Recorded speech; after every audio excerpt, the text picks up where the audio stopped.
S. It has a new design with a glass back, upgraded cameras, faster internals, and even a new feature in wireless charging. And yet, all of this is under the shadow of the upcoming iPhone X, which really does beg the question, why does the iPhone 8 exist? Of course, plenty of companies have a wide variety of phones to choose from, ranging from budget options all the way to the incredibly expensive, and surprisingly, Apple is actually no exception this year. You have options ranging all the way from the $350 iPhone SE, to the $450 iPhone 6s, the $550 iPhone 7, of course you've got the $700 iPhone 8, as well as all the way up to the top of the range, the $1,000 iPhone X. The issue is that Samsung has already been shipping a truly next generation feeling piece of hardware with the Galaxy S8.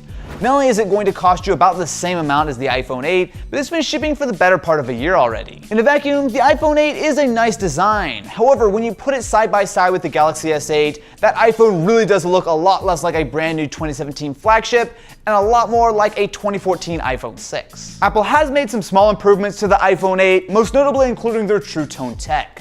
So this is borrowed from the iPad, and it adjusts the white balance of the display to better suit the environment that you're in. It's a cool feature, and of course the iPhone still has a solid IPS display. When you put it side by side with the Galaxy S8, it is absolutely no contest. The AMOLED display of the S8 not only has far better color, brightness, and especially contrast, but the Infinity display means that not only does it have curved edges, but essentially no bezel on top and bottom of the phone either. This is pretty much the approach that Apple is taking with the iPhone X, and I would actually argue that they're taking it even farther. So yes, you do have to deal with the notch, but in exchange, the rest of the phone is pretty much entirely screen. There's essentially no bezels in sight. The only issue is that the iPhone X costs a whopping $300 more than both the S8 as well as the iPhone 8. It's not all bad though. The iPhone 8 shares a lot of specs with the X, including very similar cameras. So paired with better processing and new sensors, this is actually a surprisingly big leap over the previous generation of iPhones. It brings it a lot closer to stuff like the Galaxy S8 as well as the Pixel, especially when you consider just how much detail you're able to get in a single image. You want to be in a video? This is like actually perfect. This is the iPhone 8. Is that the iPhone 8? This is the iPhone 8 right now. What are you guys' names? I'm Davey. Nice to meet you. I'm Dana. I guess there's a little occasion going on today or something? We got married. Congratulations. Can I take some pictures with this? Yeah. Totally. All right, let's do it. Let's do it. All right. Ready, and that looks really good. Awesome. All right, let me try some portrait mode here. Oh my god. That's pretty nice, right? That's awesome. See here. It messed up a little bit with the veil, but that's pretty nice. Yeah, that's pretty good. That's super good. Video on the 8 is really impressive. It's second to only maybe the LG V30.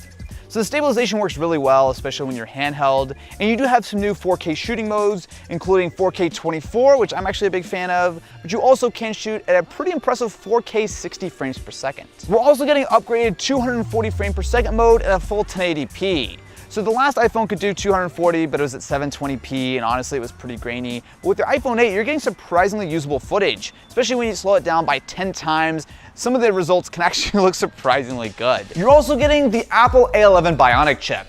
Now I'll spare you all the technical details, but both the iPhone 8 as well as the iPhone X, which share the same spec, are very fast. Put the iPhone 8 side by side with not only the 7, but also the Galaxy S8 as well as the Note 8, and you will see that the iPhone 8 is hands down the fastest phone out right now in Geekbench. It's a similar story on the graphics side with GFX Bench, although here it's less of a runaway victory, but the iPhone still does win out. It's impressive enough that I slightly lost my mind and compared it to the PlayStation 4. And you guys can check that video out if you want to see how they stack up, but suffice it to say, the iPhone is very fast. It's not perfect though. While the glass back doesn't get as warm under extended gaming like the iPhone 7 did, but when you compare it side by side with the Galaxy S8 as well as the Note 8, you will see that the iPhone 8 does exhibit some thermal throttling. In actual use though, the iPhone 8 is incredibly snappy, and that should be shared with the iPhone X. That is a surprisingly common thread between the 8 and the 10. Not only do they both support wireless charging, but they also have fast charging via a USB-C to Lightning cable, which my friend Danny Winget tested,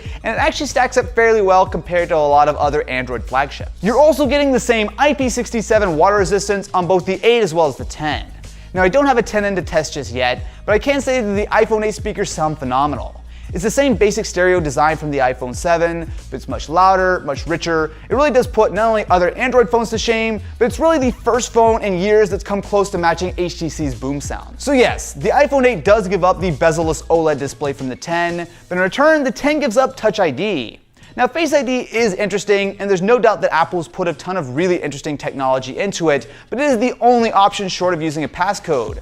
There are tons of situations where I would rather pull my phone out and use Touch ID on the iPhone 8 versus hold the 10 in front of my face and hope that it actually unlocks. Even if it's a perfect setup, I would still prefer to have the option of using Touch ID. At first glance, the iPhone 8 seems like a weird choice in a 2017 world of super thin bezels, but look past the screen and everything else is there. To me, the iPhone 10 is looking like a classic first generation Apple product. It's a beautiful design and there's a ton of potential, but it's also really expensive, and if the supply rumors are true, it is going to be quite a while before it's easy to actually get your hands on one. I can understand why someone might want to pick up an iPhone 8 today. It might not even be crazy to skip the 10 altogether and wait for the next generation, which hopefully brings the same design but with a lower price, and hopefully stuff like Touch ID will be re-added. But what do you guys think? Should the iPhone 8 exist in 2017?